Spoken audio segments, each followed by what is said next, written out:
E V ಎಮ್ಮಿಗೆ ನಾನೇ ಖುದ್ದಾಗಿ as a minister for the 4th largest technology cluster in the world ಪತ್ರ ಬರೆದೆ.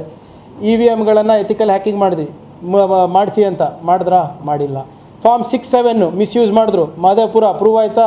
ಎಲ್ಲದು ಬಿಟ್ಬಿಡಿ, ಆಳಂದು ಪ್ರೂವ್ ಆಯಿತಾ? 22,000 ಪೇಜ್. ಯಾರು A1 A2 ಬಿ ಜೆ ಪಿಯವರ?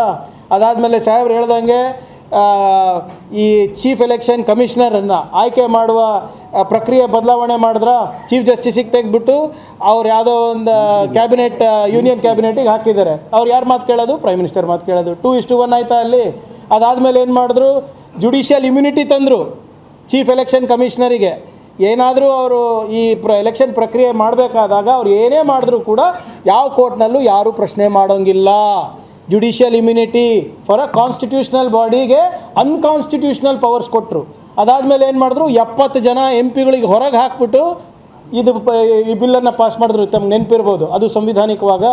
ಅದಾದಮೇಲೆ ಅಂತಂದರು, ನಿಮಗೆ SIR ತಂದರು. ಬಿಹಾರ್ನಲ್ಲಿ ಒಂದು ಸಣ್ಣ ಪ್ರಯೋಗ ನಡೆಸಿದ್ರು, ಸಕ್ಸಸ್ ಆಯಿತು. ಕೇರಳದಲ್ಲಿ ಎಚ್ಚೆತ್ಕೊಂಡ್ಬಿಟ್ಟು ನಾವು ಪರ್ಮನೆಂಟ್ ರೆಸಿಡೆನ್ಸಿ ಸರ್ಟಿಫಿಕೇಟು PDOಗಳ ಮುಖಾಂತರ ಕೊಡೋಕ್ಕೆ ಸ್ಟಾರ್ಟ್ ಮಾಡಿದಾಗ ಅದು ಕಮ್ಮಿ ಆಯಿತು. ಅಲ್ಲಿ ಕಲ್ತರು, ಮತ್ತೆ ತಮಿಳ್ನಾಡಿಗೆ ಹೋದರು, ಅಲ್ಲೇನೋ ಒಂದು ಪ್ರಯೋಗ ಮಾಡಿದ್ರು, ಸಕ್ಸಸ್ ಆಯಿತು. ಮತ್ತು ಈ 3 ರಾಜ್ಯದಲ್ಲಿ ಏನು ಲೋಪಗಳಿತ್ತು ಅದು ನ್ಯೂನತೆಗಳನ್ನು ಬೆಂಗಾಲ್ನಲ್ಲಿ ಸರಿಪಡಿಸಿದ್ರು. ಏನಂತ? Logical discrepancy. What is the definition of logical ಡಿಸ್ಕ್ರಪೆನ್ಸಿ?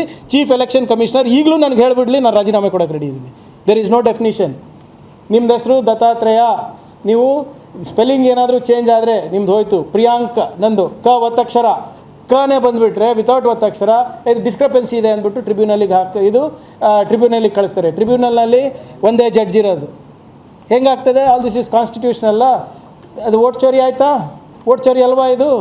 ಮತ್ತು ಚಂದಾ ಚೋರಿನೂ ಕರೆಕ್ಟು. ಕರುನಾಡು ಟೈಮ್ಸ್ ಚಾನೆಲ್ನಲ್ಲಿ ಸುದ್ದಿ ಮತ್ತು ಜಾಹೀರಾತು ನೀಡಲು ಈ ನಂಬರ್ಗೆ ಕರೆ ಮಾಡಿ.